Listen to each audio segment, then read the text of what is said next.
Baik. Assalamualaikum warahmatullahi wabarakatuh. Salam sehat selalu bagi teman-teman semuanya. Pada hari ini kita bisa bertemu kembali di ketika channel. Jadi ada beberapa hal yang teman-teman harus pelajari juga. Jadi tentang kode etik penulis, terutama bagi teman-teman yang sudah yang besok ini sudah mulai untuk menulis untuk tugas akhir, sudah mulai untuk menulis proposal. Jadi teman-teman semuanya harus mengetahui tentang kode etik penulis untuk tugas akhir ini. Jadi begitu ya. Untuk di pertemuan-pertemuan akhir ini, jadi teman-teman memahami tentang kode etik tentang menjadi penulis yang selalu itu ditekankan untuk para mahasiswa, untuk penulis, untuk peneliti, jadi semuanya harus sesuai dengan kode etiknya. Jadi untuk pendahuluan ini adalah budayakan teman-teman semuanya itu budaya untuk membaca. Dan kemudian budaya untuk menulis itu sangatlah rendah. Betul begitu?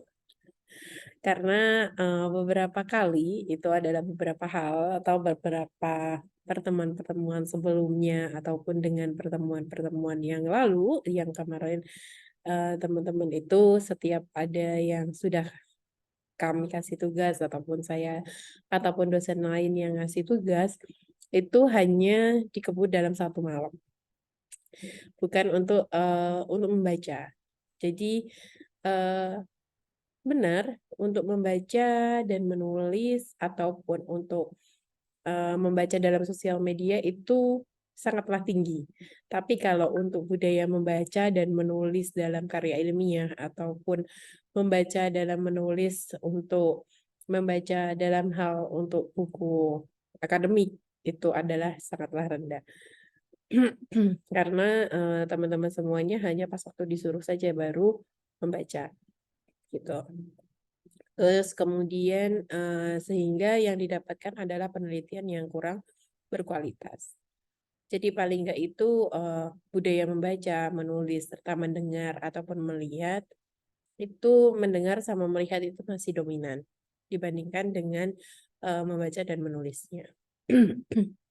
Sehingga muncullah untuk pelanggaran kode etik pada tulisan. Karena seringnya kebanyakan di setiap makalah itu yang saya temukan adalah copy paste ataupun kopas dari beberapa literatur yang ada. Nah, sehingga untuk di yang kemarin sudah sempat saya bahas tentang etika penulisan, jadi tentang kode etik dari penulis. Kode etik di sini adalah menciptakan karya yang benar-benar original ataupun orisinil ataupun asli. Jadi bukan hasil dari ciplakan ataupun dari orang lain yang punya. Jadi kalau tugas akhir pun itu juga sama. Jadi hal yang menciptakan karya yang kekinian istilahnya, yang up to date, terus yang terkini. Boleh hampir sama, tapi bagaimana untuk bisa metode apa yang baru, kemudian desain apa yang baru, kemudian apa yang membuat tugas akhir itu lebih baru lagi ataupun lebih terbaru gitu istilahnya. Jadi sebagai orang yang terdidik atau sebagai orang yang kependidikan atau sebagai orang yang akademisi itu mestinya teman-teman semuanya itu menjaga kebenaran dan manfaat serta makna informasi yang disebarkan sehingga tidak menyesatkan. Menulis secara cermat, teliti, dan tepat itu tidak mudah juga. Tapi teman-teman bisa seiring sejalan itu bisa mempelajari hal yang tersebut. Terus kemudian bertanggung jawab secara akademis atas tulisannya, kemudian memberi manfaat kepada halayak ramai ataupun masyarakat, serta menjunjung tinggi hak, pendapat, ataupun temuan dari orang lain tersebut. Menyadari sepenuhnya untuk tidak melakukan pelanggaran ilmiah. Jadi salah satu hal ataupun pelanggaran ilmiah tersebut itu ada falsifikasi data yang dimana itu adalah berarti mengubah data yang sebenarnya tidak ada atau lebih umumnya membuat data fiktif. Terus kemudian fabrikasi data itu membuat data-data yang sebenarnya tidak ada, ataupun lebih umumnya itu adalah membuat data fiktif. Itu di pertemuan saya sebelumnya yang membahas tentang etika penulisan, itu ada falsifikasi data, ada fabrikasi data, kemudian ada plagiarisme. Yang dimaksud dengan plagiarisme itu apa? Jadi adalah mengambil kata-kata ataupun kalimat atau teks orang lain tanpa memberikan acknowledgement. Acknowledgement itu adalah dalam bentuk citasi yang secukupnya.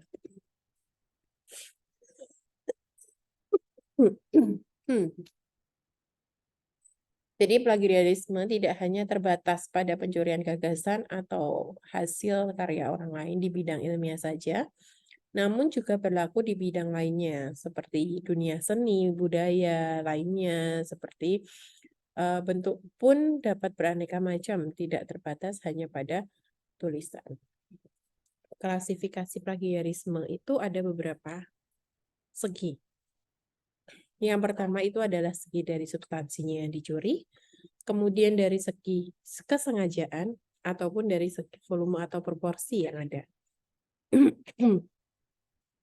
Dari pola pencurian plagiasi dapat dilakukan data demi kata maupun dapat diseling berbagai sumber dengan kata-kata sendiri.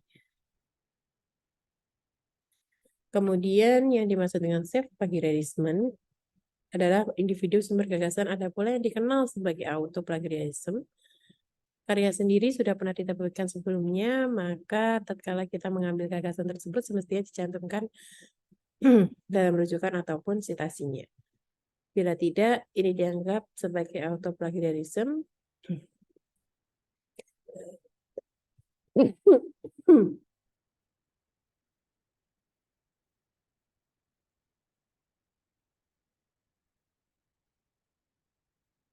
Jadi cara menghindari plagiarisme tersebut adalah memakai, menganalisa, membahas, mengkritik, atau merujuk hasil karya intelektual orang lain. Boleh dilakukan selama kaidah pemakaiannya tetap beradab.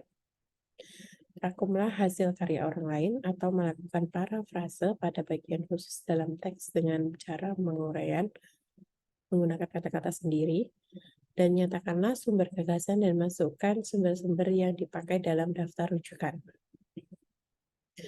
Jadi menggunakan kata-kata asli dari penulis tersebut dan juga dari kata-kata sendiri.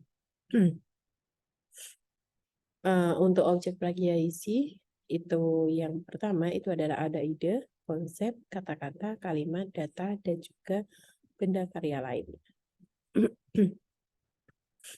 Di mana dalam tindakan plagiasi pada penulisan karya ilmiah itu ada sanksi berdasarkan Permendiknas, penanggulangan dan perguruan tinggi, kemudian dari Permendiknas tahun 2010.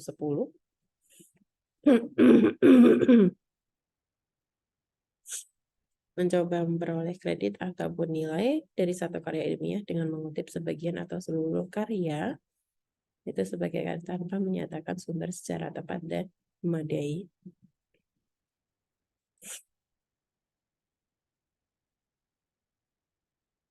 Kemudian meliputi tetapi tidak terbatas. Jadi ada beberapa sumber ataupun peraturan perundang-undangan di sini. Nah, teman-teman bisa tahu jadi dari dari ayat 1 kemudian menjadi ayat 3, terus kemudian komposisi musik, perangkat lunak, fotografi, lukisan. Jadi semua hal yang ada di sini itu adalah teman-teman harus pelajari semua tentang kode etik tersebut. Yang dimaksud dengan yang disebutkan kan juga dapat berupa pasal ayat 1 dengan ayat 4. Jadi beberapa artikel ataupun kertas kerja, isi halaman elektrik, serta presentasi melalui radio, kemudian kopas, kalimat, penambahan teks, substitusi kata, parafrase. Nah, ada beberapa hal. Jadi untuk bagi mahasiswa itu penundaan pemberian sebagian hak dari mahasiswa. Jadi sampai ada pembatalan ijazah apabila mahasiswa itu adalah telah lulus. Gitu ya. Jadi kira-kira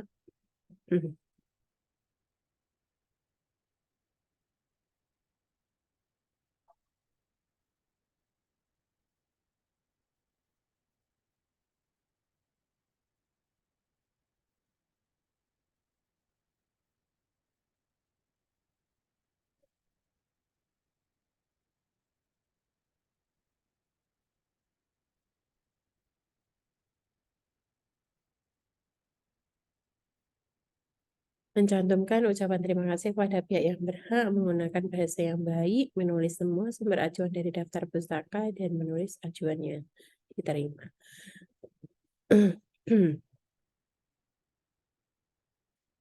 Jadi beberapa hal yang terkait dengan itu ada beberapa yang sesuai kita gunakan.